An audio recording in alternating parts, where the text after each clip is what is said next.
Praise the Lord. கர்த்தரும் உலக இரட்சகரும் ஆகிய ஆண்டவராகிய இயேசு கிறிஸ்துவின் இனிதான நாமத்தினாலே உங்கள் யாவரையும் அன்போடு வாழ்த்துகிறேன். ஒரு புதிய நாளை தேவன் நம்முடைய வாழ்க்கையிலே கிருபையாய் கொடுத்திருக்கிறார். ஒவ்வொரு நாட்களையும் அவர் நமக்கு ஆசீர்வாதமாக கொடுத்து அவருடைய கிருபையினாலே நம்மை தாங்குகிற தேவனாகவும் நடத்துகிற தேவனாகவும் காணப்படுகிறார். நிச்சயமாய் இந்த நாளையும் அவர் நமக்கு ஆசீர்வாதமாய் மாற்றி கொடுப்பார். இந்த நாளுக்குரிய தேவனுடைய வார்த்தையை உங்களுக்காய் நான் வாசிக்கிறேன். சங்கீதம் 146 அதிகாரம் 2 வசனம். சங்கீதம் 146 அதிகாரம் 2 வசனம். நான் உயிரோடு இருக்கும் மட்டும் கர்த்தரை துதிப்பேன். எனக்கன்பான தேவ பிள்ளைகளே, இங்கே அருமையான ஒரு வார்த்தையை குறித்து நாம் பார்க்கிறோம். உயிரோடு இருக்கும் மட்டும் என்பதாக அல்லது உயிரோடு இருக்கும் அளவும் என்பதாக. இந்த உலகத்தில் வாழ்கிற ஒவ்வொரு மனிதர்களும் இந்த வார்த்தைகளை பயன்படுத்துவதுண்டு. யாருக்காக பயன்படுத்துவதுண்டு என்று சொல்லி பார்க்கும்போது, ஒரு மனிதன் தன்னுடைய சக நண்பர்களை பார்த்து சொல்லுகிற ஒரு வார்த்தையை நாம் பார்க்க முடியும். நான் உயிரோடு இருக்கும் மட்டும் உனக்காக எல்லாவற்றையும் செய்வேன் என்பதாக. இன்னும் நண்பர்கள் மாத்திரமல்ல, சொந்த பந்தங்களும் உறவினர்கள் எல்லோரும் இந்த வார்த்தைகளை கூறுவதுண்டு. நாமும் பல நேரங்களிலே இதை நம்பினவர்களாக அவர்களோடு கூட இசைந்து காணப்படுவர்களாய் இருக்கிறோம். ஆனால் பல நேரங்களிலே தோல்விகள் மாத்திரமே கிடைக்கிறது. அவர்கள் தங்களுடைய வாழ்க்கையில் சொன்ன வார்த்தைகளை நிறைவேற்றுவது கிடையாது. உயிரோடு இருக்கும் மட்டும் உன்னோடு கூட இருந்து பல காரியங்களை செய்வேன் என்று சொல்பவர்கள் நிச்சயமாய் நம்மோடு கூட வரமாட்டார்கள். அதே போல தொழில் ரீதியான காரியங்களிலும் கூட, நம்முடைய தேவைகள் வருகிற காரியங்களிலும் கூட, உயிரோடு இருக்கும் மட்டும் உனக்காக இதை செய்து கொண்டிருப்பேன் என்று சொல்லி சொல்லுவார்கள். நாமும் பல நேரங்களிலே சொல்லுகிற ஒரு வார்த்தை என்னவென்றால், உயிரோடு இருக்கும் மட்டும் உங்களை நான் மறப்பதில்லை என்பதாக. உலக ரீதியாக உலக பிரகாரமாக நாம் சொல்லுகிற இந்த உயிரோடு இருக்கும் நாட்கள் எல்லாம் என்பது மனிதர்களுடைய வாழ்க்கையிலே ஒரு சில நாட்கள் மாத்திரமே காணப்படுகிறது. ஆனால் நம்முடைய தேவனாகிய கர்த்தரோ நமக்காக சிலுவையில் அறையப்பட்டவராக, நம்முடைய வாழ்க்கையிலே மீட்பை தரும்படியாக, நம்முடைய வாழ்க்கையிலே ஆசீர்வாதத்தை தரும்படியாக ஜீவனை கொடுத்தவராக, 3ஆம் நாளிலே உயிரோடு எழுந்தவராக, நம்மோடு கூட என்றென்றைக்கும் இருக்கிற தேவனாக காணப்படுகிறார். அந்த தேவாதி தேவனை நோக்கி நாம் சொல்ல வேண்டிய காரியத்தை குறித்து தான் இந்த நாளிலே நாம் சிந்தித்திருக்கிறோம். ஆம் பிரியமானவர்களே, உயிரோடு இருக்கும் மட்டும் கர்த்தருக்கு நன்றியறிதல் உள்ளவர்களாய் நாம் இருக்க வேண்டும்.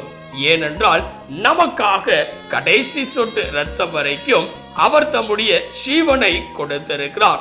அந்த தேவாதி தேவனுக்காக மட்டும்தான் உயிரோடு இருக்கும் மட்டும் பல காரியங்களை செய்பவர்களாய் நாம் இருக்க வேண்டும். மனிதர்களை நம்பி நாம் பல காரியங்களை இழந்திருக்கிறோம். ஆனால் நம்முடைய தேவனாகிய கர்த்தரோ தம்முடைய பிள்ளைகளை விட்டு ஒரு நாளும் விலகாதவர்.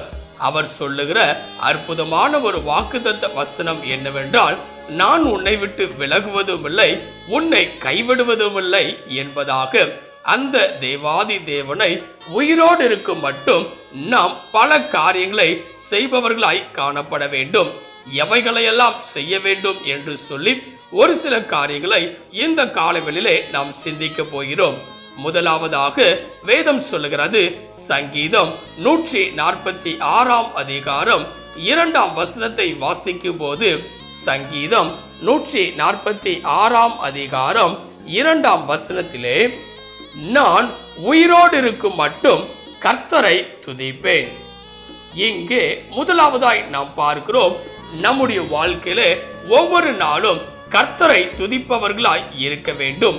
சங்கீதக்காரனாகிய தாவீது இங்கே அழகாய் சொல்லுகிறார், நான் உயிரோடு இருக்கும் மட்டும் கர்த்தரை துதிப்பேன் என்பதாக. இன்றைக்கு பல நேரங்களிலே மனிதர்களை நாம் துதிக்கிறோம், மனிதர்களை புகழுகிறோம், மனிதர்களை உயர்த்தி பேசுகிறோம். ஆனால் அப்படிப்பட்டவர்களாய் இராதபடிக்கு நமக்காக ஜீவனை கொடுத்தவருக்காக நம்முடைய வாழ்க்கையிலே உயிரோடு இருக்க மட்டும் அவரை மட்டும் துதிப்பவர்களாய் நாம் இருக்க வேண்டும். இரண்டாவதாக, உயிரோடு இருக்கும் மட்டும் நாம் செய்ய வேண்டிய காரியத்தை குறித்து பார்க்கும் போது வேதம் சொல்கிறது, சங்கீதம் 104 அதிகாரம் 33 வசனத்தை வாசிக்கும் போது, சங்கீதம் 104 அதிகாரம் 33 வசனத்திலே, நான் உயிரோடு இருக்கும் மட்டும் என் கர்த்தரை பாடுவேன்.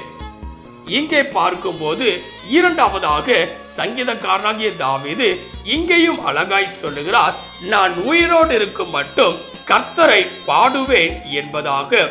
ஏன் இப்படிப்பட்ட காரியங்களை எல்லாம் அவர் சொல்லுகிறார் என்று சொல்லி பார்க்கும்போது, சங்கீதக்காரனாகிய தாவீதின் வாழ்க்கையிலே பலவிதமான நெருக்கங்கள் உண்டானது, பலவிதமான சூழ்நிலைகள் அவருக்கு விரோதமாக காணப்பட்டது. ஆனாலும் அவர் செய்கிற ஒரு காரியம் என்னவென்றால், உயிரோடு இருக்கும் மட்டும் கர்த்தரை பாடுகிற ஒரு காரியம். இந்த நாளிலே நாமும் நம்முடைய வாழ்க்கையிலே உயிரோடு இருக்க மட்டும் கர்த்தரை பாடுகிறவர்களாய் இருக்க வேண்டும். சில நேரங்களிலே துன்பங்கள் நம்மை நெருக்குகிறது, துயரங்கள் நம்முடைய வாழ்க்கையிலே காணப்படுகிறது, கவலைகள் நம்மை நெருக்குகிறதாய் இருக்கிறது. அப்படிப்பட்ட சூழ்நிலைகளில் எல்லாம் சோர்ந்து போனவர்களாக, ஒரு மூலையிலே உட்கார்ந்தவர்களாக, கர்த்தரை நோக்கி பார்க்காதபடிக்கு, கர்த்தரை நோக்கி பாடாதபடிக்கு, கர்த்தரை நோக்கி துதிக்காதபடி நாம் காணப்படுகிறோம். அப்படிப்பட்டவர்களாய் இராதபடிக்கு ஒவ்வொரு நாளும் உயிரோடு இருக்கும் மட்டும் தேவனை சந்தோஷத்தோடு, நம்பிக்கையோடு, விசுவாசத்தோடு பாடுகிறவர்களாய் நாம் இருக்க வேண்டும். மூன்றாவதாக, உயிரோடு இருக்கும் மட்டும் நாம் செய்ய வேண்டிய காரியத்தை குறித்து பார்க்கும் போது வேதம் சொல்லுகிறது, சங்கீதம் 116 அதிகாரம் 2 வசனத்தை வாசிக்கும் போது, சங்கீதம் 116 அதிகாரம் 2 வசனத்திலே, நான் உயிரோடு இருக்கும் அளவும் அவரை தொழுது கொள்ளுவேன். இங்கே பார்க்கும்போது வேதம் சொல்லுகிறது, நான் உயிரோடு இருக்கும் அளவும் அவரை தொழுது கொள்ளுவேன் என்பதாக.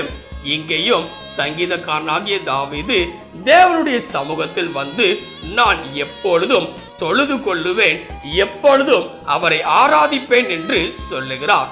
இந்த காலவெளியில நம்முடைய வாழ்க்கையிலும் கூட உயிரோடு இருக்கும் மட்டும் அவரை மாத்திரம் தொழுது கொள்ளுகிறவர்களாய் இருக்க வேண்டும், அவரை மாத்திரம் ஆராதிப்பவர்களாய் நாம் காணப்பட வேண்டும். பல நேரங்களிலே நம்முடைய வாழ்க்கையின் சூழ்நிலைகளுக்கு ஏற்பதாக அவரை நாம் தொழுது கொள்ளுகிறோம். அல்லது ஒரு சில நபர்கள் இப்படியாய் சொல்லுவார்கள், வாரந்தோறும் தேவனை நோக்கி பார்ப்பதற்காக தேவனுடைய ஆலயத்திற்கு சென்று அவரை தொழுது கொள்ளுகிறேன் என்பதாக, அவரை ஆராதிக்கிறேன் என்பதாக. மற்ற நாட்களில் அவரை தொழுது கொள்ளுவதில்லை. ஆனால் வேதம் சொல்லுகிறது, உயிரோடு இருக்கும் மட்டும் அவரை நாம் தொழுது கொள்ளுகிறவர்களாய் இருக்க வேண்டும். ஒவ்வொரு நாளும் நம்முடைய சூழ்நிலைகளை பாராதபடிக்கு தேவனை முன்னிறுத்தினவர்களாக, அவரையே ஆராதிப்பவர்களாய் நாம் இருக்க வேண்டும். ஆம்பரியமானவர்களே, இன்றைக்கு அப்படிப்பட்ட காரியங்களை நாம் செய்கிறோமா என்பதை சிந்தித்து பார்க்க வேண்டும். நான்காவதாக, உயிரோடு இருக்கும் மட்டும் நாம் செய்ய வேண்டிய காரியத்தை குறித்து பார்க்கும் போது வேதம் சொல்லுகிறது, உபாகமம் 12 அதிகாரம் 1 வசனத்தை வாசிக்கும் போது, உபாகமம் 12 அதிகாரம் 1 வசனத்திலே, உங்கள் பிதாக்களின் தேவனாகிய கர்த்தர் உங்களுக்கு சுதந்தரிக்க கொடுக்கிற தேசத்திலே நீங்கள் பூமியில் உயிரோடு இருக்கும் நாளெல்லாம் கை கொண்டு நடக்க வேண்டிய கட்டளைகளும் நியாயங்களும் ஆவன. இங்கே பார்க்கும்போது நான்காவதாக, உயிரோடு இருக்கும் அளவும் அவருடைய கட்டளைகளையும் நியாயங்களையும் கை கொள்ளுகிறவர்களாய் இருக்க வேண்டும். சுருக்கமாய் சொல்ல போவோம் என்றால், அவருடைய வார்த்தையை கை கொள்ளுகிறவர்களாய் இருக்க வேண்டும். அவருடைய வார்த்தையை வாசித்து, நேசித்து, தியானித்து, அதை கை கொண்டு நடப்பவர்களாய் நாம் இருக்க வேண்டும். அதுவே நம்முடைய வாழ்க்கையிலே ஜீவனாய் இருக்கிறது. ஆம் பிரியமானவர்களே, தேவனுடைய வார்த்தையை உயிரோடு இருக்கும் அளவும் கை கொண்டு நடப்பவர்களாய் நாம் காணப்படுபவர்களாய் இருக்க வேண்டும். இந்த நாட்களிலே பல நேரங்களிலே நேரம் இல்லை என்று சொல்லி வேதத்தை வாசிப்பது கிடையாது, அவருடைய வசனத்தை வாசிப்பது கிடையாது. ஆனால் அப்படிப்பட்டவர்களாய் இராதபடிக்கு உயிரோடு இருக்கும் அளவும் அவருடைய வார்த்தையை கை கொண்டு நடப்பவர்களாய் நாம் காணப்படுகிறவர்களாய் இருக்க வேண்டும். அப்பொழுது தேவன் நம்மை ஆசீர்வதிக்கிறவராக காணப்படுவார். ஐந்தாவதாக கடைசியாய் நாம் பார்க்க வேண்டிய ஒரு காரியம் என்னவென்றால், உயிரோடு இருக்கும் அளவும் நாம் செய்ய வேண்டியது வேதம் சொல்லுகிறது. 2 நாளாகமம் 34ஆம் அதிகாரம் 33ஆம் வசனத்தை வாசிக்கும் போது, 2 நாளாகமம் 34ஆம் அதிகாரம் 33ஆம் வசனத்திலே, யோசியா இஸ்ரவேல் புத்திரருடைய தேசங்கள் எங்கும் உண்டான அருவருப்புகளை எல்லாம் அகற்றி இஸ்ரவேலிலே காணப்பட்டவர்களை எல்லாம் தங்கள் தேவனாகிய கர்த்தரை சேவிக்கும்படி செய்தான். அவன் உயிரோடு இருந்த நாளெல்லாம் அவர்கள் தங்கள் பிதாக்களின் தேவனாகிய கர்த்தரை விட்டு பின்வாங்கினது இல்லை. இங்கே பார்க்கும்போது ஐந்தாவதாக உயிரோடு இருக்கும் மட்டும் நாம் தேவனை விட்டு பின்வாங்காதபடி இருக்க வேண்டும். இன்றைக்கு பல நேரங்களிலே துன்பங்களும் துயரங்களும் உபத்திரவங்களும் பாடுகளும் போராட்டங்களும் வரும்போது தேவனை விட்டு பின்வாங்குகிறவர்களாய் காணப்படுகிறோம். விசுவாசத்தையும் நம்பிக்கையையும் இழந்தவர்களாக காணப்படுகிறோம். அப்படிப்பட்டவர்களாய் இராதபடிக்கு உயிரோடு இருக்கும் மட்டும் நம்முடைய தேவனாகிய கர்த்தரை விட்டு பின்வாங்காதபடி இருக்க வேண்டும். அவரையே ஒவ்வொரு நாளும் நோக்கி பார்ப்பவர்களாய் காணப்பட வேண்டும். இந்த காலவேளையிலே இதை கேட்டுக்கொண்டிருக்கிற எனக்கு அன்பான தேவ பிள்ளைகளே, உயிரோடு இருக்கும் மட்டும் நாம் செய்ய வேண்டிய காரியத்தை இந்த நாளிலே நாம் சிந்தித்திருக்கிறோம். நம்முடைய தேவனாகிய கர்த்தர் நமக்காக நம்மை மீட்ட தேவனாய் இருப்பதினாலே உயிரோடு இருக்கும் மட்டும் முதலாவதாய் நாம் அவரை துதிப்பவர்களாய் இருக்க வேண்டும். இரண்டாவதாக உயிரோடு இருக்கும் மட்டும் அவரை பாடுகிறவர்களாய் நாம் இருக்க வேண்டும். மூன்றாவதாக உயிரோடு இருக்கும் மட்டும் அவரை தொழுது கொள்ளுகிறவர்களாய் இருக்க வேண்டும். நான்காவதாக உயிரோடு இருக்கும் மட்டும் அவருடைய வசனத்தை கை கொண்டு நடப்பவர்களாய் இருக்க வேண்டும். ஐந்தாவதாக உயிரோடு இருக்கும் மட்டும் அவரை விட்டு பின்வாங்காதபடி நாம் இருக்க வேண்டும்.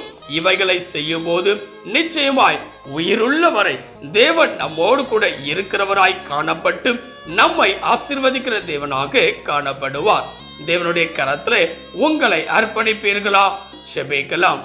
கிருபையும் இரக்கமும் நிறைந்த எங்கள் அன்பின் பிதாவே, இந்த ஆசீர்வதிக்கப்பட்டதான நல்ல காலவேளைக்காய் நன்றியோடு உம்மை துதிக்கிறோம், உம்மை ஸ்தோத்தரிக்கிறோம். நீர் கொடுத்த அற்புதமான உம்முடைய வார்த்தைக்காய் நன்றி செலுத்துகிறோம். உயிரோடு இருக்கும் மட்டும் நாங்கள் செய்ய வேண்டிய காரியங்களை இந்த நாளிலே நீர் எங்களுக்கு கற்றுக் கொடுத்திருக்கிறீர். இந்த காலவேளையிலே இதை கேட்டுக்கொண்டிருக்கிற, இதை பார்த்து கொண்டிருக்கிற ஒவ்வொரு பிள்ளைகளும் தங்களுடைய வாழ்க்கை முழுவதும் உம்மையே முன்வைத்து செல்ல நீர் கிருபை தருவீராக. அது நிமித்தமாய் உம்முடைய கரத்திலிருந்து ஆசீர்வாதத்தை பெற்றுக்கொள்ள நீர் கிருபை தருவீராக. நீரே பெரிய காரியங்களை செய்வீராக. நீர் மாத்திரம் மகிமைப்படுவீராக. இயேசுவின் நாமத்தில் ஜெபிக்கிறோம் எங்கள் ஜீவனுள்ள நல்ல பிதாவே, ஆமென். கர்த்தர் தாமே இந்த வார்த்தையின் மூலமாய் உங்களை ஆசீர்வதித்து உயிரோடு இருக்கும் அளவும் அவருக்காய் நீங்கள் வாழும் போது உங்களுடைய வாழ்க்கையில நிறைவான ஆசீர்வாதத்தை தருகிற தேவனாய் அவர் காணப்படுவாராக. ஆமென். God bless you.